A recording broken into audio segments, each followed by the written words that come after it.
अस्सलाम वालेकुम व्यूवर्स, कैसे हैं आप लोग? सब खैरियत से हैं? उम्मीद करता हूँ सब खैरियत से होंगे। अच्छा व्यूवर्स, मेरे पास ये कल एक बेबी आया था। ये प्रीवियस 2 सीज़र है, सीज़ेरियन बेबी है। ये ग्रंटिंग, साइनोसिस, टिकैपनिंग के साथ आया था मेरे पास। तो असल में ये जो बेबी है, ग्रंटिंग तो बहुत ज़्यादा सी ग्रंटिंग रिज्यूम हो गई अभी इसकी, और टिकैपनिया भी थोड़ा सा बेहतर हुआ है, और ऑक्सीजन पे है, नेज़ल प्रोंग पे, ये देखें। तो अब ये थोड़ी सा बेहतरी की तरफ है, ग्रंटिंग रिज्यूम हुई है, टिकैपनिया भी थोड़ा कम हुआ है। तो 24 से 48 से 72 घंटे ऑब्जर्वेशन क्लोजली बहुत ज़रूरी है, वो इसको करना पड़ेगा, इसलिए कि कई दफ़ा बच्चे जो है कॉम्प्लिकेशन आहिस्ता आहिस्ता जो है ज़ाहिर कर रहे होते हैं, तो वो हमें देखना पड़ता है। ठीक है, ये प्रॉप लगा हुआ है, तो 24 से 48 घंटे जो है ना ऑब्जर्वेशन बहुत ज़रूरी है। देखेंगे हम कि क्या कंडीशन है, कोई ऐसा अपने का एपिसोड या कोई फिट्स वगैरह, या कोई ऐसा साइनोसिस का एपिसोड, या वॉमिटिंग वगैरह को ऐसा स्प्रेड ना आए। ये सारी चीज़ें देखनी 24 से 48 घंटे बहुत ज़रूरी होते हैं। तो कई दफ़ा हम जो है बेबी रिसीव करते हैं, मैं आपको थोड़ा सा बता दूं, बेबी हम लेबर रूम से या ओटी से रिसीव करते हैं, तो वो बच्चा ग्रंटिंग कर रहा होता है। तो कई दफ़ा उसकी जो है ना हाइपोग्लाइसीमिया की वजह से ग्रंट कर रहा होता है, और कई दफ़ा जो है बेबी जो है वो कोई एस्पिरेट वगैरह को, मतलब मेकोनियम वगैरह की वजह से भी ये सारी चीज़ें हो रही होती हैं। तो जैसे हम फ्लूइड लगाते हैं 10% इसको आईवी फ्लूइड को मेंटेन किया हुआ है, एंटीबायोटिक का कवर है, और ऑक्सीजन नेज़ल प्रोंग से दे रहे हैं। तो वो कई दफ़ा हाइपोग्लाइसीमिया की वजह से बच्चे ग्रंट कर रहे होते हैं। जैसे हम आईवी फ्लूइड लगाते हैं और टेम्परेचर अच्छा मेंटेन करते हैं, हाइपोथर्मिया कवर करते हैं तो बेबी जो है न्यूबॉर्न वो कवरेज की तरफ आ रहा होता है, बेहतरी की तरफ आ रहा होता है। तो अल्लाह ताला जो है बेहतर करें न्यूबॉर्न बेबीज़ को, जो उनके साथ भी कोई प्रॉब्लम हो, क्योंकि अटेंडेंट बहुत परेशान होते हैं, अग्रेसिव होते हैं। तो इनके लिए दुआ भी करनी चाहिए बच्चों के लिए, और थोड़ी काउंसलिंग भी ज़रूरी है। काउंसलिंग इसलिए कि बेबी को ऑब्जर्वेशन में रखा हुआ है, तो ज़ाहिर सी बात है एनएसयू एक आईसीयू न्यूनेटल आईसीयू है, तो इसलिए इनको जो है ना ये बेबी को पता नहीं चलता, कई दफ़ा ब्रीथ होल्ड कर जाते हैं, अपनी इतना बढ़ जाता है, डिसाइड कर रहे होते हैं, तो वो बच्चे आगे जाके टर्शियरी केयर या वेंटिलेशन की तरफ चले जाते हैं। तो 72 आवर्स ऑब्जर्वेशन तो बहुत ज़रूरी है, क्लोजली मॉनिटरिंग, क्लिनिकल ऑब्जर्वेशन और सारी चीज़ें ये इसके लिए बहुत ज़रूरी होती हैं। और अटेंडेंट को भी काउंसिल करना बहुत ज़रूरी है, उनको सारी चीज़ों का पता होना चाहिए, ताकि वो भी थोड़ा वेट करें, इंतज़ार करें, और करना भी चाहिए।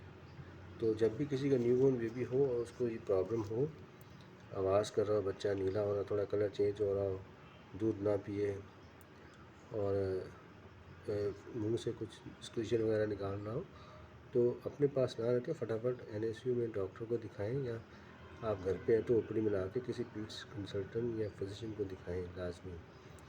तो ऐसे बच्चे घर पे नहीं रखने, ना उनको फीड करानी है, फटाफट दिखाना होता है, कि बच्चे को ऑक्सीजन की नीड हो सकती है, रेस्पिरेटरी डिस्ट्रेस में जा रहा होता है, पता नहीं चलता आप लोगों को, जिसको हम पसलियाँ कहते हैं, वो चल रही होती है, और लोगों को पता नहीं चलता। कई दफ़ा फीड कराने से ऐसी कंडीशन में अगर आप दूध पिलाएंगे, मदर फीड कराएगी, या फीडर से भी आप टॉप फीड कराते हैं, तो बेबी इनहेल करने का इसको ज़्यादा खतरा होता है। ऐसे बच्चे दूध जो है ना सांस की नाली में ले जा सकते हैं। तो इसलिए ऐसे कभी भी किसी के बेबी के साथ हो, तो फटाफट आप डॉक्टर के पास आएँ, दिखाएं उसको, और जैसे वो कहें उस वक्त उसको, अगर दाखिले का एडमिशन का कह रहे हैं, ऑक्सीजन पर रखा ऑब्जर्वेशन में, तो लाजमी करें। बच्चों के ऊपर कभी भी इंतज़ार नहीं करें, ना डिले करें। ठीक है, न्यूबॉर्न बेबी होते हैं बिल्कुल, तो पता नहीं चलता है ना, 1 मिनट में ख़राबी की तरफ चले जाते हैं, बहुत ज़्यादा प्रॉब्लम भी हो सकती है, और लोग जो है ना फिर बाद में पछताने से बेहतर ये है कि पहले एहतियात किया जाए। तो इसलिए थोड़ा देखना होता है सारी चीज़ें, और फटाफट जल्दी जल्दी।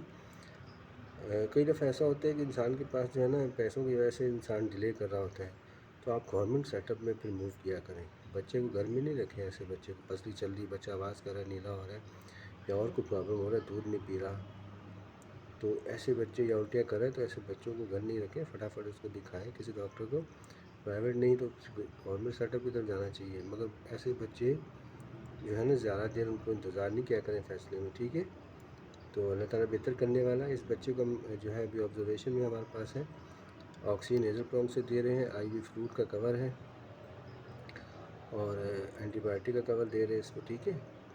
تو اللہ تعالیٰ بہتر کرنے والا 24 سے 48 سے 72 گھنٹے اس لیے بہت ضروری ہے، اور ہم اتنا ویٹ کریں گے، ٹھیک ہے۔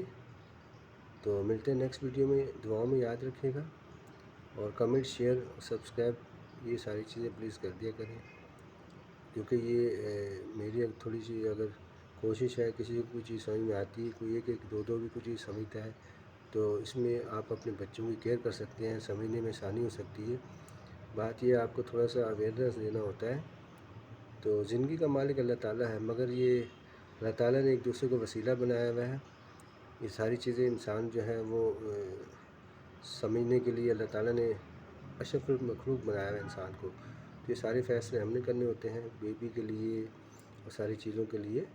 تو اللہ تعالیٰ کا شکر بھی کیا کریں، بچوں کے لیے دعا بھی کیا کریں، نیو بورن کے لیے، تاکہ اللہ تعالیٰ ان بچوں کو خداوند تعالیٰ تندرستی، صحت و زندگی دے اور اپنے حفظ و ایمان میں رکھے۔ تو دعاؤں میں یاد رکھیں گے، ملتے ہیں نیکسٹ ویڈیو میں۔ اوکے جی، بہت شکریہ، خدا حافظ۔